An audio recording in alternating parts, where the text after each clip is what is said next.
Hello friends, आज मैं गई भाभी से मिलने जो कुछ ही दिन पहले अपने सेकंड बेबी को जन्म दी। मैं इनके लिए कुछ ऐसी चीज लेकर जाना चाहती थी जो प्रेगनेंसी के बाद खाने से इन्हें और इनके बच्चे दोनों को फायदा हो और साथ ही टेस्टी भी हो। रेसिपी जानने के लिए वीडियो में मेरे साथ आगे बने रहिए कि मैं क्या लेकर गई थी उनके घर। रेसिपी को शुरू कर रही हूँ रागी से। सिर्फ 2 कप रागी से आज मैं बहुत ही टेस्टी डिश बनाऊंगी जिसे सभी एज के लोगों को पसंद आएगी। एक बड़े बर्तन में 2 कप रागी डालने के बाद इसे गूंदना है। तो गूंदने के लिए यहाँ मैं मिल्क ली हूँ। थोड़ा थोड़ा मिल्क डालेंगे और इसका सॉफ्ट डो तैयार कर लेंगे। जिस तरह रोटी बनाने के लिए आटा गूंदते हैं ना, बस उतना ही सॉफ्ट होना चाहिए। रागी हमारे शरीर के लिए कितने फायदेमंद है ये आप सभी जानते ही होंगे। रागी हम सभी को खानी चाहिए, चाहे बड़े हो या छोटे। तो रागी को अपने हर दिन डाइट पे शामिल करने के लिए इसकी कोई टेस्टी सी रेसिपी बनाकर स्टोर कर सकते हैं। ऐसी कुछ डिश बना रही हूँ मैं। लीजिए, ये सॉफ्ट डो तैयार हो गया है और इसे गूंदने में मुझे 1 ग्लास मिल्क लगा है। तो इसे अब कवर करके रख देते हैं 15 से 20 मिनट के लिए। 15 से 20 मिनट बाद जब अच्छे से सेट हो जाए ना, तो कवर हटा के फिर से इसे इस तरह से मसल लेंगे। लीजिए, सॉफ्ट डो बिल्कुल तैयार है। तो अब इसका थोड़ा थोड़ा पोर्शन लेंगे। इस तरह दोनों हथेलियों के बीच में रखकर एक पेड़ा तैयार कर लेंगे। जब इस तरह का पेड़ा तैयार हो जाए ना, तो इसे थोड़ा सा बड़े साइज में करने के लिए इस तरह से फैला लेंगे ताकि पूड़ी से थोड़ा छोटा साइज हो सके, लेकिन इसकी थिकनेस मोटी रहेगी। तो इसी तरह से सारे आटे से तैयार कर लूँगी। ये प्रोसेस के लिए बेलन की भी ज़रूरत नहीं है, बस हाथों से ही सारे डो से इसी तरह का पेड़ा तैयार करके रख लेना है। चपटा करना है, थोड़ा फैला लेना है इस तरह से, ताकि जब इसे सेके ना तो आसानी से सिक जाए अंदर तक। लीजिए, मैं तैयार कर ली हूँ। अब इसे सेकना है। तो सेकने के लिए यहाँ मैं इस पैन का इस्तेमाल कर रही हूँ और इस पूड़ी को सेकूंगी घी में। तो यहाँ मैं 1 कप घी ली हूँ और इसी से सारा प्रोसेस मैं करूँगी, इतना घी से। तो हाफ चम्मच घी पहले पैन में इस तरह से फैला लेना है। पैन भी अच्छे से गर्म हो चुका है। तो बस अब एक एक करके जितनी पूड़ियाँ आ सके इस पैन में उतना इसमें रख देना है। इस तरह सेकने पे कम घी का इस्तेमाल होगा। आप चाहे तो डीप फ्राई भी कर सकते हैं घी में। इस पूड़ी को ना बिल्कुल लो टू मीडियम फ्लेम पे सेकना है ताकि अंदर तक सिक जाए। 4 से 5 मिनट का टाइम हो चुका है। तो अब एक एक करके ना सभी पूड़ियों को इस तरह से पलट लेना है। अब दूसरे साइड भी अच्छी तरह से सिक जाए उतना इसे पकाना है, वरना इसकी जब रेसिपी बनेगी ना तो कच्ची लगेगी, अंदर से जब अच्छी तरह से पक नहीं पाएगा। क्योंकि ये पूड़ी मोटा है, इस वजह से धीरे धीरे इसे सेकेंगे। तो लीजिए, दोनों साइड से अच्छे से कुक हो गई है, पक चुकी है अंदर तक अच्छे से। तो अब सभी पूड़ियों को इस पैन से बाहर निकाल देना है और सेम प्रोसेस है सारे आटे से इसी तरह की पूड़ियाँ सेक कर तैयार कर लेनी है। सेकेंड बैच भी बनाते वक्त घी को अच्छी तरह से पैन में फैला लेना है। उसके बाद ही एक एक करके पूड़ियों को रखना है। यदि पूड़ी का साइज बड़ा छोटा भी रहे तो कोई बात नहीं, बस सिक जाना अच्छी तरह से चाहिए। एक बात का ध्यान जरूर रखें, इसे लो टू मीडियम फ्लेम पे ही सेके दोनों साइड से, ताकि अच्छे से सिक जाए, कच्चा ना रह जाए। मेरे नेटिव प्लेस में इसे मड़ुआ का आटा के नाम से जानते हैं और जहां मैं रहती हूं वहां रागी। ये यहां आसानी से मिल जाता है क्योंकि मैं साउथ में रहती हूं। लीजिए, सेकंड बैच भी अच्छे से पक चुका है। तो इसे शिफ्ट कर देती हूं दूसरे बर्तन में। सारे आटे से इसी तरह सेक लेना है पूड़ियों को। जब इस तरह से सारी पूड़ियाँ तैयार हो जाए और फिर ठंडा हो जाए तो इसे इस तरह से तोड़ लेना है। सभी को ना इसी तरह से तोड़ कर रख लेंगे। मुझे इसे एक बैच सेकने में 10 से 12 मिनट का टाइम लगा है ताकि अंदर तक अच्छे से कुक हो सके, इसीलिए टाइम लेकर अच्छे से सेकना है इसे। लीजिए, सारी तोड़ ली हूँ। अब तोड़ने के बाद ना इसका पाउडर तैयार करना है। तो जार में डालेंगे, जितना जार में आ सके उतना डालकर इसका पाउडर तैयार कर लेना है। ये आसानी से इसका पाउडर तैयार हो गया है क्योंकि ये अच्छे से सिकी हुई थी, अच्छे से क्रिस्पी। तो देखिए, अच्छा सा पाउडर तैयार हो गया है लड्डू बनने के लिए। अब इसे एक बड़े बर्तन में डालना है। तो इसे शिफ्ट कर देंगे। मैं इसे 2 बैच में पीसी हूँ। तो सेकंड बैच भी इसी तरह से पीस लेना है। जी हाँ, इस रागी से मैं रागी चूरमा लड्डू तैयार करने वाली हूँ, जो सर्दियों में बहुत ही फायदेमंद है। यदि आप रागी खिलाना चाहते हैं तो इस तरह से लड्डू बनाकर एयर टाइट कंटेनर में पैक करके रख दें, बच्चे मांग मांग कर खाएंगे। अब मैं अपने मनपसंद ड्राई नट्स को इसमें रोस्ट करने वाली हूँ, तो उसी पैन का इस्तेमाल कर रही हूँ। पैन में डाली हूँ 1 चम्मच घी।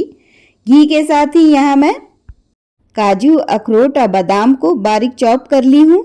साथ ही यहाँ ग्रेट किया हुआ सूखा नारियल भी इस्तेमाल कर रही हूँ। अब इसमें किशमिश भी ऐड करना है, क्वांटिटी आप अपने हिसाब से रख सकते हैं। अब इसमें पम्पकिन सीड भी डाली हूँ। सभी को ना लो फ्लेम पे रोस्ट कर लेना है। लड्डू में ना रोस्ट किया हुआ नट्स को ही ऐड करें, इसका टेस्ट तो बढ़ता ही है, साथ ही सेल्फ लाइफ भी बढ़ जाती है। 2 से 3 मिनट में लो फ्लेम पे इसे लगातार चलाते हुए रोस्ट करना है, ताकि सभी तरफ से अच्छे से रोस्ट हो सके। इस लड्डू को ना अपने मनपसंद नट्स के साथ बनाएं, बहुत ही टेस्टी लगेगी। क्वांटिटी भी आप अपने हिसाब से रख सकते हैं, या फिर नट्स नहीं डालना है तो बिना नट्स के भी बना सकते हैं। यहाँ जैसे ये अच्छे से रोस्ट हो चुका है, तो अब इसी में मैं डाल रही हूँ तीसी यानी फ्लैक्स सीड। 3 चम्मच के करीब ये है। इसके साथ ही यहाँ मैं तिल भी ऐड कर रही हूँ, वाइट तिल। दोनों सीड्स में protein, fibre, omega 3 fatty acid, सारे विटामिन, मिनरल्स भरपूर मात्रा में होते हैं, तो इसे हर दिन लेना चाहिए। लो फ्लेम पे लगातार चलाते हुए अच्छे से रोस्ट कर लेना है। जब सीड से चटकने की आवाज़ आने लगी तो ये अच्छे से रोस्ट हो चुका है। सारे नट्स देखने में कितने अच्छे लग रहे हैं। तो बस अब इसे भी बड़े बर्तन में शिफ्ट कर देना है। बड़े बर्तन में इसलिए डालने बोली थी ना, क्योंकि इसे मिक्स करना इजी रहेगा, गिरेगा नहीं। तो सभी को ना अच्छी तरह से अब मिक्स कर लेना है। साथ ही इसमें अच्छे सा फ्लेवर के लिए 1 चम्मच भरकर इलायची पाउडर ऐड करेंगे। 10 से 12 इलायची को ना फ्रेश कूट ली हूँ, इसका बहुत ही अच्छा फ्लेवर आता है लड्डू में, तो ताज़े ही कूट के डालें। अब उसके बाद सभी को अच्छे से मिक्स कर लेना है। इस तरह से नट्स यदि लड्डू में ना पसंद हो तो इसे पीस कर भी ले सकते हैं। इसे पहले अच्छे से रोस्ट कर लें, उसके बाद उसका पाउडर तैयार कर लें। उसके बाद ही इस चूरमा में मिक्स करें।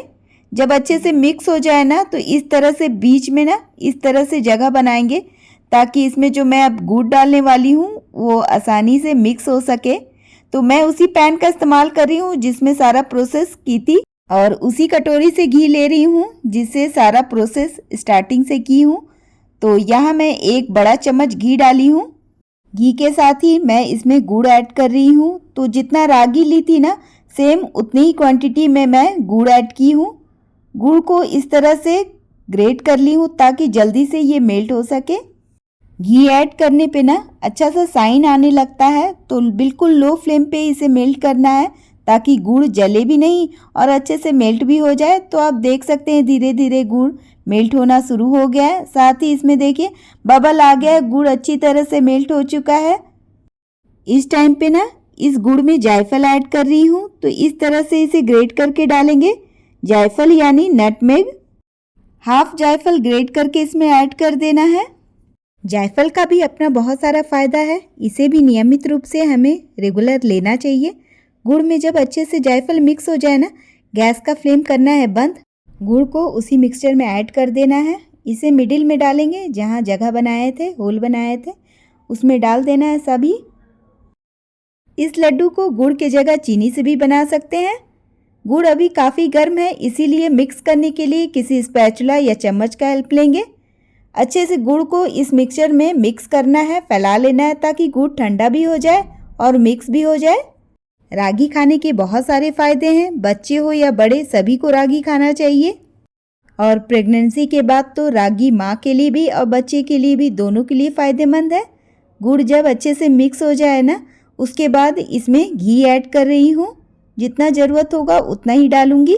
अभी 2 चम्मच भरकर घी डाली हूँ और इसे हाथों से मिक्स करेंगे, क्योंकि अब ये छूने लायक हो गया है। पूरी तरह से ठंडा नहीं हुआ है, हाँ ये छूने लायक हो गया है। तो इसे अब हाथों से अच्छी तरह से मिक्स कर ले रही हूँ। मिक्स करने पे मुझे पता चला ये काफ़ी सूखा सूखा लग रहा है, तो इसमें घी फिर से ऐड कर रही हूँ। घी को जब इस टाइम पे डालें ना तो घी को अच्छे से गर्म कर लें, उसके बाद ही मिक्स करें तो घी मेल्ट भी हो जाएगा और अच्छे से मिक्स होगा। अब इसकी लड्डू का शेप देना शुरू कर रही हूँ, तो इस तरह से प्रेस कर रही हूँ तो ये आसानी से दब जा रहा है। तो बस इस तरह से बांधते हुए लड्डू का शेप ले लेना है। तो जितना बड़ा बनाना चाहते हैं उतना पोर्शन लेंगे और इस तरह से प्रेस करते हुए दबाते हुए राउंड शेप दे देंगे। पूरे ठंडे भर के लिए बना लीजिए, ज़्यादा क्वांटिटी में बनाकर एयर टाइट कंटेनर में रखें और पूरा ठंडा इसे एंजॉय कर सकते हैं। बस सुबह के टाइम में 2 लड्डू खाएं, पूरे दिन एनर्जी फुल रहेंगे। सारे मिक्सचर से मैं लड्डू बनाकर तैयार कर ली हूँ। ये देखने में भी बहुत ही अच्छा लग रहा है और खाने में बहुत ही स्वादिष्ट है। भाभी ने भी खाकर बताया बहुत ही अच्छी बनी है। टेस्टी हेल्दी रागी चूरमा लड्डू गुड़ के बने हुए, आयरन, कैल्शियम, फाइबर और मल्टीविटामिन के साथ। ये रेसिपी आप सभी को कैसी लगी कमेंट सेक्शन में ज़रूर बताइएगा। इस ठंड आप भी बनाएं इस लड्डू को, खुद भी हेल्दी रहें और घर वालों को भी रखें। इसका टेक्सचर देख रहे हैं, बहुत ही अच्छा लग रहा है, अंदर से बिल्कुल सॉफ्ट है ये। मैं भी इसे टेस्ट कर रही हूँ और सच बताऊँ इसका टेस्ट बहुत ही अच्छा था, लग ही नहीं रहा था कि रागी की लड्डू है।